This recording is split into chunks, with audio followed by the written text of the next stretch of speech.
On aura droit à une première mondiale à l'Opéra et ça s'inscrit dans le cadre du mois de l'histoire des Noirs.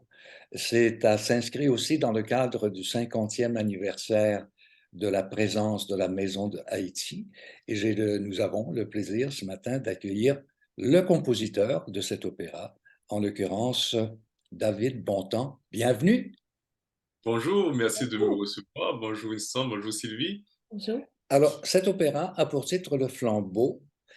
J'imagine que pour l'instant, il doit y avoir une certaine fébrilité, ce qui ne vous empêche pas de nous raconter un petit peu le synopsis et la genèse de ce superbe projet. Alors, l'opéra s'intitule La Flambeau. C'est une digression qu'a voulu le librettiste et donc l'œuvre use de digression à mains égards et ça commence dès le titre. Alors, l'auteur, c'est Faubert Bolivar et sa pièce de théâtre sur laquelle se base mon opéra s'intitule La Flambeau. La Flambeau, c'est le truchement par lequel il a voulu nous faire prendre conscience que ce que nous avons appris dès notre naissance comme des vérités absolues, dans quelle mesure nous pouvons en faire, peut-être pas abstraction, mais les mettre momentanément de côté pour pouvoir vraiment écouter ce que celui qui est vis-à-vis de nous à nous dire ou bien à comprendre son imaginaire qui l'anime.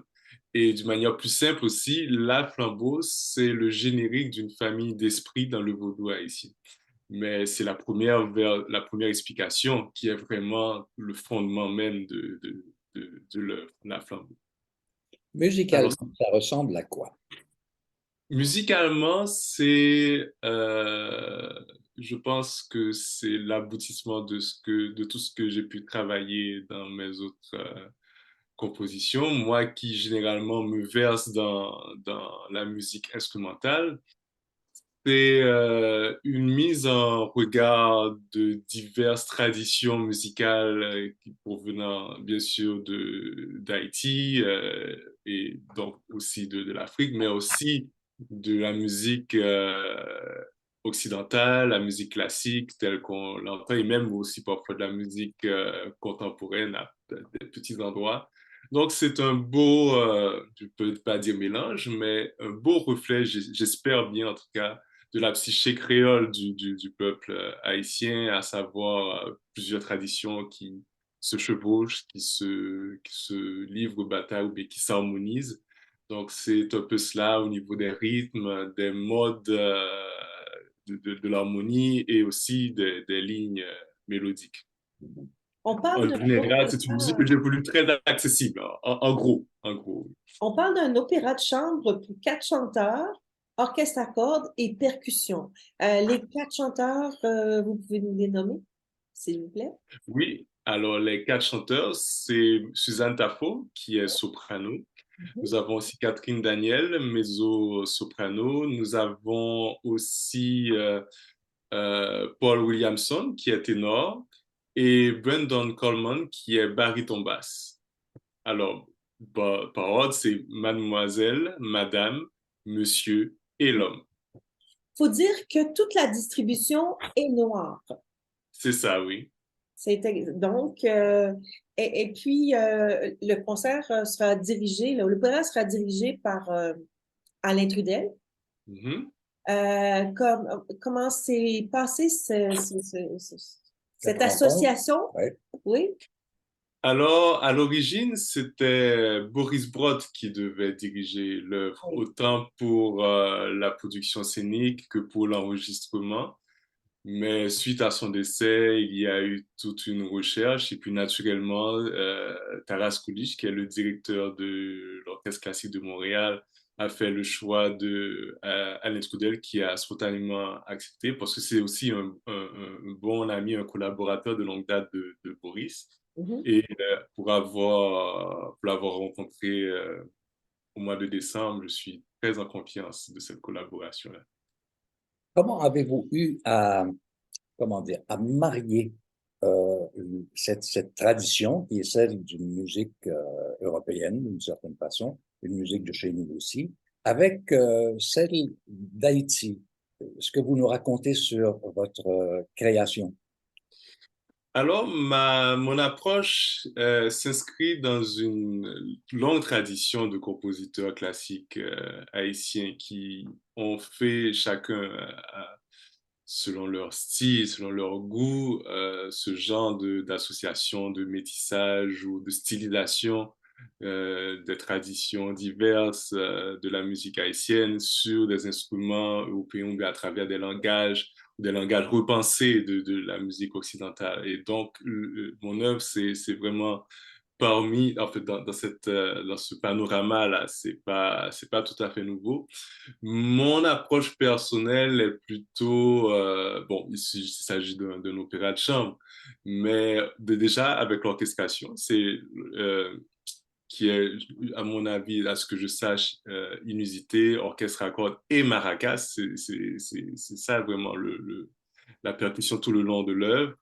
Et aussi le fait que j'ai pas mal avec mon groupe, nous avons fait du jazz, donc il y a des petits clins d'œil avec cette musique-là aussi. Donc c'est un beau mélange de tout mon parcours.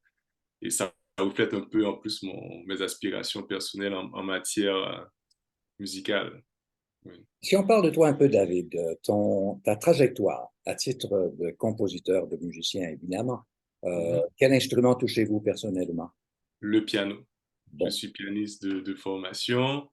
Et c'est justement en faisant mes études de piano avec Serge Vildrouin en Haïti pendant une dizaine d'années environ que je me suis mis aussi à la composition peu à peu. Et puis en voyageant ici, donc voilà, c'est comme ça que ça s'est développé.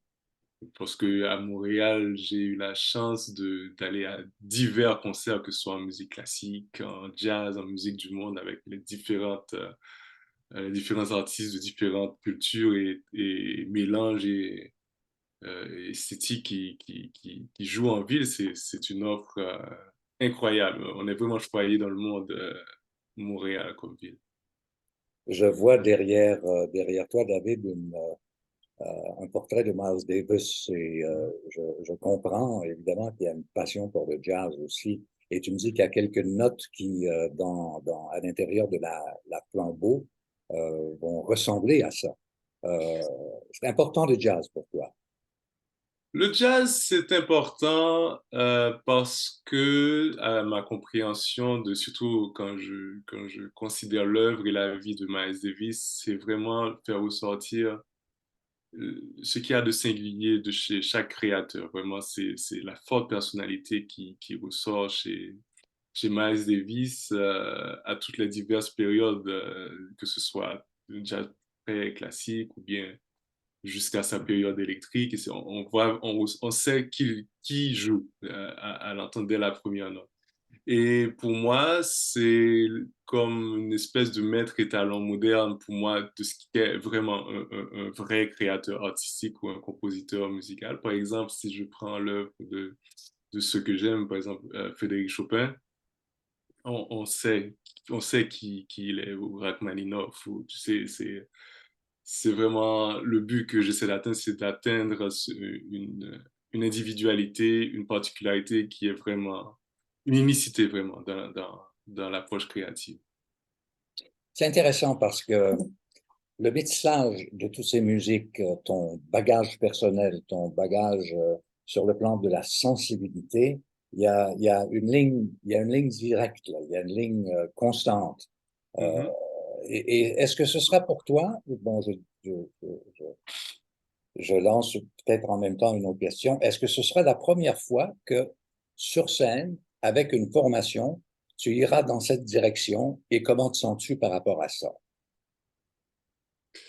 Bon, ce sera surtout la première fois, bon, l'une des premières fois où j'ai une œuvre qui sera jouée et je ne serai pas sur scène à jouer. Donc ça, c'est déjà une quasi-nouveauté pour moi, mais pour une œuvre aussi importante, aussi longue, oui, donc ça, c'est déjà quelque chose à gérer.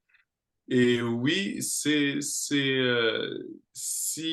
à l'oreille de l'audience, j'arrive à me distinguer de mes contemporains. ou de l'école à laquelle j'appartiens ou j'appartiendrai et qu'on trouve quelque chose vraiment d'unique à ma musique, mais je pense que j'aurais atteint quelque chose, que j'en serais très content. Alors, quand tu te projettes dans l'avenir, tu vois ça comment? Bon, déjà, la flambeau m'occupe énormément. Il faudra aussi faire paraître l'album avec l'équipe Ah, d'Atma Classique en 2024. Donc ça, c'est déjà beaucoup de travail. Et puis j'ai la chance de travailler avec Anne-Marie Sylvestre. C'est quelqu'un dont j'apprécie énormément le travail.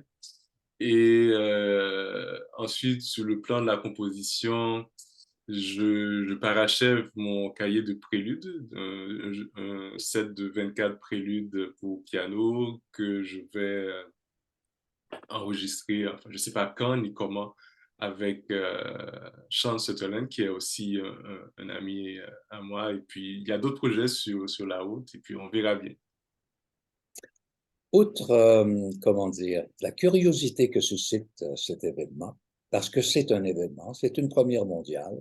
On est, je répète encore une fois, à l'intérieur d'un mois absolument symbolique, le mois de l'histoire des Noirs. Vous semez une pierre blanche, là. Et enfin, je suis très fier pour vous, parce que c'est pas tous les jours qu'on peut travailler sur un projet comme celui-là. Alors, je répète que ce sera présenté à la salle Pierre-Mercure. On a les dates Le ici mardi 7 février à 19h30. et que c'est sous la direction d'Alain Trudel, qui est un chef aguerri, un chef que j'adore. Et Vous avez on parle de l'Orchestre classique de Montréal avec exactement. les chanteurs Suzanne Taffo, Catherine Daniel, Paul Williamson, Brendan Coleman, et metteur en scène Maria Inger. Et puis, ben, on vous souhaite une bonne première. Toi, toi, toi, comme on dit à Et l'opéra. oui, Merci infiniment, et puis Merci. j'espère que vous serez là, et puis qu'on aura l'occasion de s'y rencontrer. bien Merci pour sûr. l'invitation. Merci. Merci Allez, à vous. bonne journée.